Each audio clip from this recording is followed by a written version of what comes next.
What's going on, guys? Welcome back to an episode of Coast to Coast. I'm your host, Liam Willerup, and today we'll be diving into the best contracts in the NBA. While you got guys like Bill Simmons that do their annual draft for the worst contracts, I want to shed some light on the best contracts in the NBA. I'm not looking at guys like Steph Curry, who people think should be making $100 million because of how valuable they are to the team, but rather some guys across the league, whether they're role players, starters, or whatever they may be, that are on extremely great value contracts going over the next couple of seasons. Make sure to comment down below what you think of my list, and let's hop straight into this.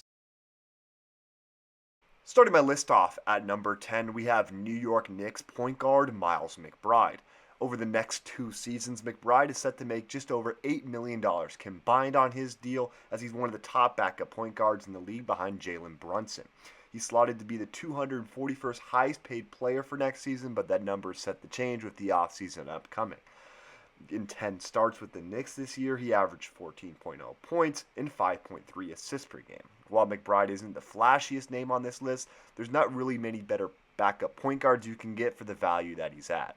Coming in at number 9 on my list is Los Angeles Clippers guard Chris Dunn. Over the next 2 years of his contract, he's set to make just over $11 million combined, as he's one of the best defensive guards in the NBA and saw a lot of starts this season for the Clippers, as they were able to win 50 games in large part to the defense from guys like him.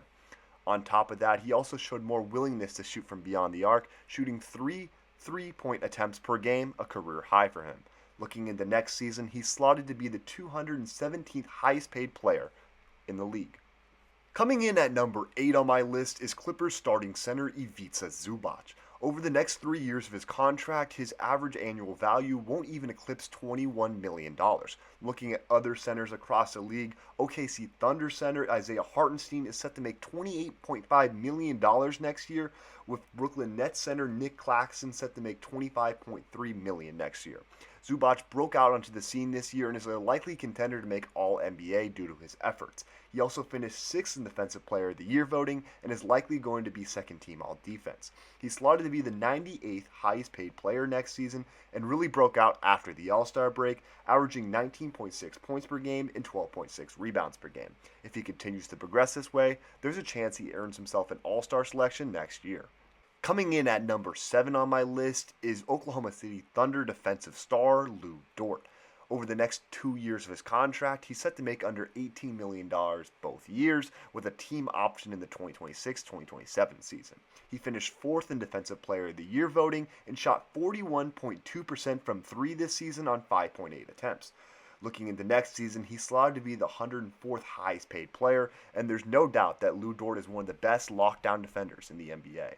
Coming in at number 6 is Lu Dort's teammate Aaron Wiggins. Over the next 4 years of his contract, the combined value won't even eclipse $36 million. OKC's leading bench scorer this season and one of the best reserves in the league, he had some time as a starter as well, where he averaged 15.2 points per game and shot 49% from the field, including 3 30-plus point games and a 40-point game as well. He's slotted to be the 164th highest paid player next season, with that number only going down with his contract being front-loaded. OKC and Sam Presti got an absolute steal in Aaron Wiggins in signing this extension, and he looks to be a part of this team going forward. Coming in at number 5 and the highest paid player on this list is New York Knicks star point guard Jaylen Brunson. Looking at his contract over the next 4 years, he won't even make over $44 million. Comparing to other NBA players across the league, you have guys like DeAndre Ayton set to make more than him next year with $35.5 million, and Lauri Markkanen set to make $46.39 million next season.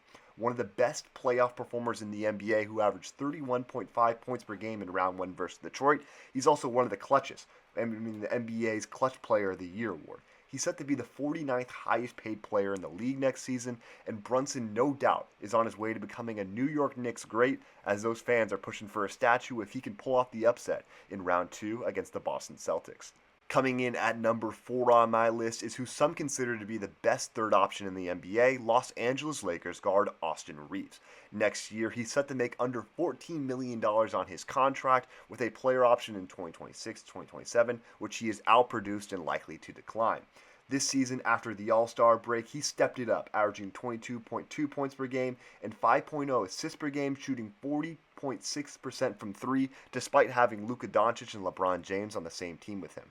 He also had 4 35-plus point games this season, including a 45-point game over the Indiana Pacers before the All-Star break.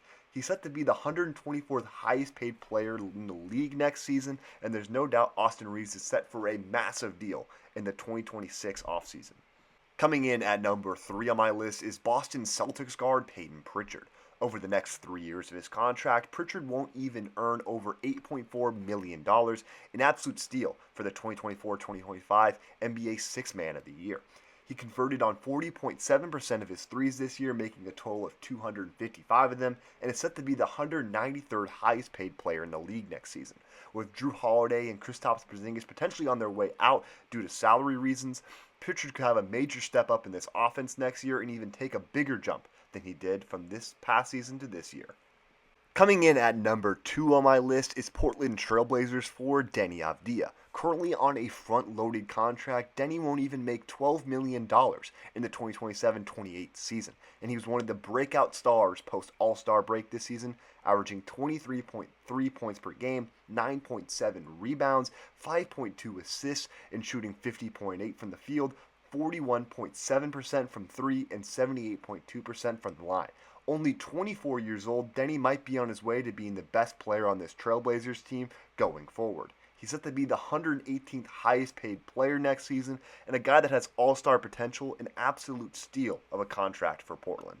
Coming in at number 1 and topping my list of the best contracts in the NBA is Memphis Grizzlies guard Scottie Pippen Jr. The son of NBA Hall of Famer Scottie Pippen, he might not be the Hall of Fame level player his father was, but he's turning out into a really good point guard in this league. Looking at his contract over the next 3 years, he won't even make over $2.8 million in the next 3 seasons. Looking at other players across the league, you have guys like Nasir Little earning more than him with $3.1 million next season, and Cole Anthony of the Orlando Magic earning $13.1 million next season, and Pippen outproduced him in nearly every statistical category this past season.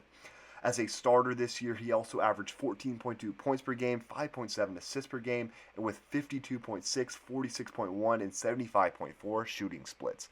Obviously, Pippen will get a bigger contract once his time's up, but slotted as the 323rd highest paid player next season, Memphis couldn't have gotten a better steal in a guy like Pippen, and especially the way he closed out in the postseason. Thank you all so much for watching. Make sure to comment down below what you think of my list, what players I should have included, or which players I should have bet higher or lower. Otherwise, I'll see you in the next video. Thanks for watching. Peace.